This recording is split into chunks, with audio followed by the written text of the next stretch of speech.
If you want to launch a tech startup, you're gonna have to work on your MVP or minimal viable product. There's a meme I really enjoyed that Michael Seibel at YC shared, and that sums up really well what a MVP should be. I see way too many people being scared to launch a product that is not ready, but here's the truth. Your product will never be ready. I remember when I got started, I was so ashamed about our product that I didn't want to show it to the world. But eventually, I realized that the faster you launch, the easier it will be for you to build something people truly want. You want people to test and give you feedback, and more importantly, understand what they will pay for or not. And no market research or survey will ever tell you that. You gotta go out there and test it, because you only learn about users when you see how they use your product. Hello, Lemlist team. I just wanted to thank you for all that you did for me. When I launched my new business in September, I really didn't know much about lead generation, but thanks to your free workshops, resources, and content that you post every day, I got to learn a lot, and I was able to create a successful business. I'm a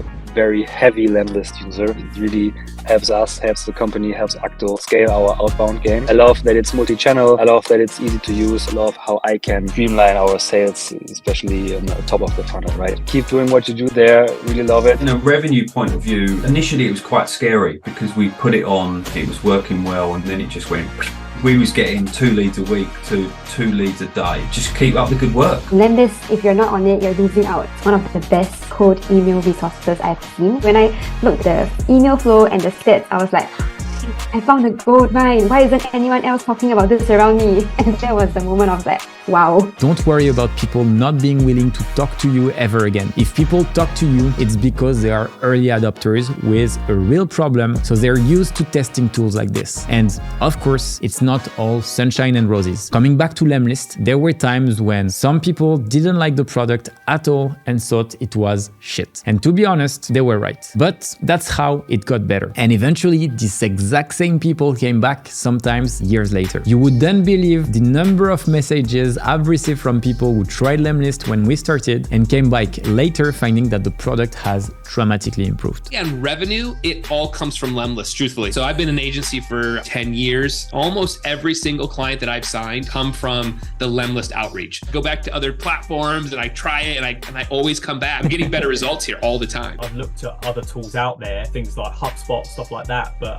with Lemlist, you just know what you're doing and it's really easy to do it, especially from like a beginner's perspective. Actually, the earlier you show your product and the more some people will see the evolution, the more you actually building trust with potential customers. Because what matters the most is the improvement. If people are seeing that you're constantly improving your product and that you care a lot about the problem you're solving, they will want to use your service. And the reason is simple. If I'm confident that there is someone that is invested enough to solve my problem, I know that they are doing their best and I can see that they are reliable, meaning that when they say they do something, they actually do it and deliver, then of course you have enough trust to spend money with them and eventually become a user and a happy user. And then the fact that you guys listen to me. So I sent all of these looms asking for new features, asking for things, and you guys always listen to me. I've met a lot of people, I've had calls with them. And so the fact that you guys are open, are user-centric, I always feel like listened. So I think that's super important because this is my main tool that we use for serving our clients. It has to work well for us. And I feel like, you know, we've made it work and I felt part of Lemlist. So I think that's super important. I use it on a daily basis and I really like that tool. From my perspective, what's unique is definitely the customer experience. I really like the responsiveness that we have. Whenever I have a problem, I have a really good customer experience from your team, and it's something that I'm looking forward to because I care about it too. I would say the way on how you approved your tool with the AI shows basically that you follow the trends and you try to implement new additional tools which will be helpful for people to, let's say, create sequence much easier than they used to. Along the way, you have made so many improvements in the platform that is very easy to use with the reporting side of things. But at the end of the day, for me, Lemworm is one of the best functionality ever. So now comes the million-dollar question. How do you build your MVP? A successful MVP, in my opinion, comes with 3 basic rules. Number 1, it should appeal to a small set of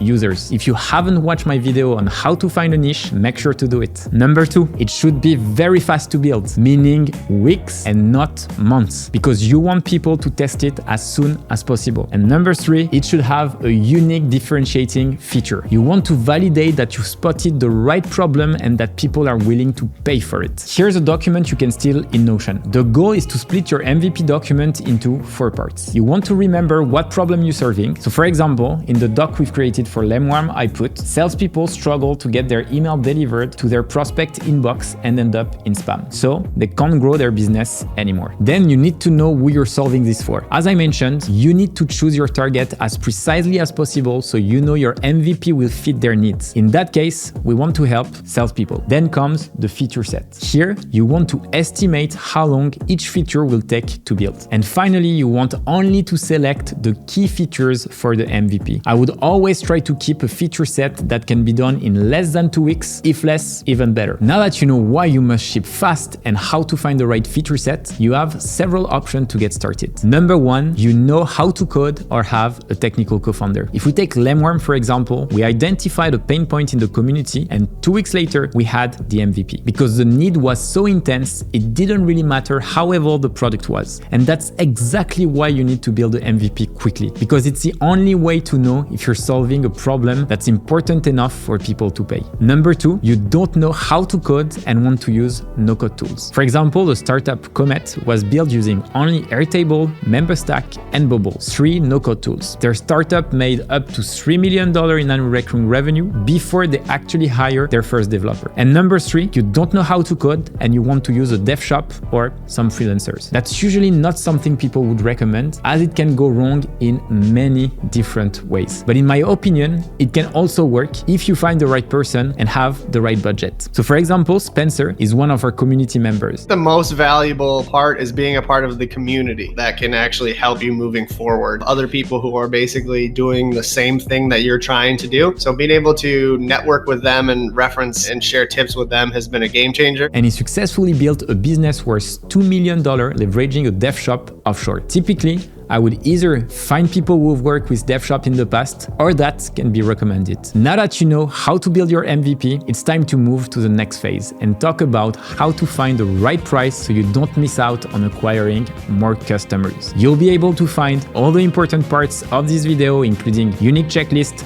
templates, resources directly in the description of this video. Every week, I'll publish new videos on how to build and grow a B2B business that generates millions of dollars without any BS and giving you practical templates that you can steal. See you on the other side. Peace, love, and profit.